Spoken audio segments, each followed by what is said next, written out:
इसलिए परेशानियों से कभी मत घबराइएगा। आगे बढ़ने के लिए तकलीफ का होना जरूरी है, क्योंकि छांव आते ही इंसान के कदम रुक जाते हैं और धूप में कभी कदम नहीं रुकते हैं। जरूरी नहीं कि हर चीज आपको किताबें और यूनिवर्सिटी में ही पढ़ाया जाएगा। बहुत से चीजें हैं जो आपकी खाली पेट और खाली जेब सिखाएगी, जो आपको कोई टीचर नहीं सिखाएगा। कहते हैं जरा सी छेद क्या हो गई मेरे जेब में, सिक्कों से ज्यादा तो मेरे रिश्तेदार गिर गए। लाइफ में सबका स्ट्रगल होता है। हम लोग के भी लाइफ में बहुत तकलीफें आई थी। जिंदगी में इतने तकलीफ देखे कि अब अगर तकलीफ नहीं होता है तो तकलीफ होता है। जिंदगी ने उस मुकाम पर लाकर छोड़ा है जहां पसंद तो बहुत कुछ है लेकिन चाहिए कुछ भी नहीं।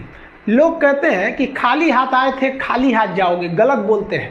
लोग भले खाली हाथ आते हैं लेकिन जब जाते हैं तो अपने साथ कुछ संस्कार, कुछ यादें छोड़ जाते हैं। एपीजे में किए। एक बार हमको याद है कि ग्रेजुएशन में बीएससी में थे हम, मेरे मार्क्स बहुत ही खराब थे। ग्रेजुएशन 49% था। इतना कम बहुत खराब होता है, ये तो एक नॉर्मल से भी लड़कों का भी इससे ज्यादा ही आता है। मार्क्स बहुत कम आए थे, हम टेंशन में हो गए थे वहां पे। तो उन्होंने कहा टेंशन क्या लेते हो, लाइफ में टॉप करो, स्कूल या एग्जाम में टॉप किए ना किए कोई फर्क नहीं पड़ता है यहाँ पर। इसलिए किसी भी लाइफ की एंट्री भले खराब हो लेकिन एग्जिट एकदम तगड़ा होना चाहिए। आपका बचपना भले गरीबी में बीता हो लेकिन आपके माँ बाप की बुढ़ापा कभी गरीबी में नहीं बीतनी चाहिए। और लाइफ में ठोकर लगना तो बहुत जरूरी है, क्योंकि ताश में जोकर और जिंदगी में ठोकर कभी भी माहौल बदल सकते हैं। और बुरा वक्त से कभी घबराना नहीं चाहिए, क्योंकि बुरा वक्त ही बताता है कि लोग क्या थे और हम क्या समझ रहे थे। लाइफ में सबके साथ चैलेंजेस आते हैं, सबके जीवन में कठिनाइयां आती हैं। कठिनाइयों का आना एक पार्ट ऑफ लाइफ है और उससे जीत कर निकल जाना एक आर्ट ऑफ लाइफ है। सबके जीवन में संघर्ष आते हैं। हम लोग के समय में भी आए थे।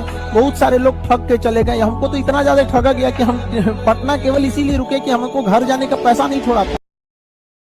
असफल होता है, वो ये सोच के आता है कि हम पास हो जाएंगे। अरे तुम ये सोचो मत कि हमें पास होना है, तुम ये सोचो हमें फेल नहीं होना है। हम किस सेक्टर में फेल होंगे हमको उससे निकालना है। जीएस में, फिजिक्स में, केमिस्ट्री में कहां तुम फेल हो रहे। तो हमेशा इंसान को अपने सबसे खराब दिन को सोचकर प्लानिंग करनी चाहिए। लेकिन लोग या तो सबसे अच्छे दिन सोच के कर लेते हैं या तो एवरेज में इतना तो हो ही जाएगा। भाई इतना ही हो ही जाएगा तो फिर फेल कौन होगा, सब लोग सफल ही हो जाएंगे। तो फिर सफलता का महत्व क्या रह जाएगा। इस दुनिया के कुछ दस्तूर हैं, आप किसी के लिए कितनी भी भलाई कर दे वो याद नहीं रखेगा। ये दुनिया का दस्तूर है और आपकी गलती को कोई भूलेगा भी नहीं। इसे आप बुरा नहीं मानिए, ये दुनिया का दस्तूर है, इसे आप चेंज नहीं कर सकते। जैसे सूरज पूरब से निकलता है वैसे ही ये चीजें होंगी। लेकिन हम आपसे कहते हैं, आप दुनिया में आज कई लोग होते हैं दूसरे को लगते हैं सिखाने। आप क्यों दूसरे को बार बार ज्ञान देने लगते हैं, आप अपने आप को क्यों ज्ञानी समझने लगते हैं। दूसरे को सुधारने की कोशिश मत कीजिए, बल्कि खुद सुधरिए। आपके सुधरने से हो सके कि पृथ्वी से एक बुरा इंसान सुधर जाए। आप समाज में जहां भी रहेंगे तो आपके पास बहुत सारे लोग आएंगे, कुछ गलतियां भी करेंगे, कुछ अच्छा काम भी करेंगे। जब भी किसी की प्रशंसा कीजिए तो पूरी महफिल में कीजिए कि यह व्यक्ति ने अच्छा काम किया। लेकिन अगर किसी की शिकायत या उसकी आलोचना करना है, उसे डांटना है तो उसे अकेले में समझाइए।